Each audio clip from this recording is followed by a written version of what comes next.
নেদারল্যান্ডসে drains মিউজিয়ামে চুরির ঘটনায় প্রায় ২৫০০ বছরের পুরনো সোনার হেলমেট সহ ৪টি প্রাচীন নিদর্শন চুরি হয়েছে। শনিবার ভোরে বিস্ফোরণ ঘটিয়ে মিউজিয়ামের নিরাপত্তা ব্যবস্থা ভেঙে এই চুরি সম্পন্ন করে চোরেরা। ডাচ পুলিশ জানায়, স্থানীয় সময় ভোর ৩টা ৪৫-এ এই বিস্ফোরণের খবর পায় তারা। চুরি হওয়া নিদর্শনগুলোর মধ্যে রয়েছে কোটোফেনিস্টি হেলমেট, যা রোমানিয়ার একটি গ্রামে প্রায় ১ শতাব্দী আগে আবিষ্কৃত হয়েছিল। এটি একটি মাস্টারপিস হিসেবে উল্লেখ করেছেন ড্রেন্স মিউজিয়াম।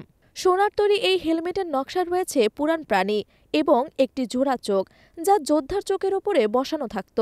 এটি শত্রুদের ভয় দেখানোর পাশাপাশি দুষ্ট নজর থেকে রক্ষা করার প্রতীক হিসেবে ব্যবহৃত হতো। চুরির পর পুলিশ জানিয়েছে, তারা ইতোমধ্যেই ইন্টারপোলের সঙ্গে কাজ করছে।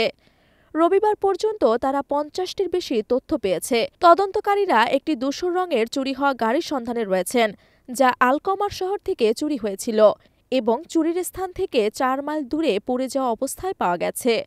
পুলিশের প্রকাশিত সিসিটিভি ফুটেজে দেখা যায়, চোরেরা মিউজিয়ামের দরজা খুলে বিস্ফোরণের মাধ্যমে নিরাপত্তা ব্যবস্থা ধ্বংস করে।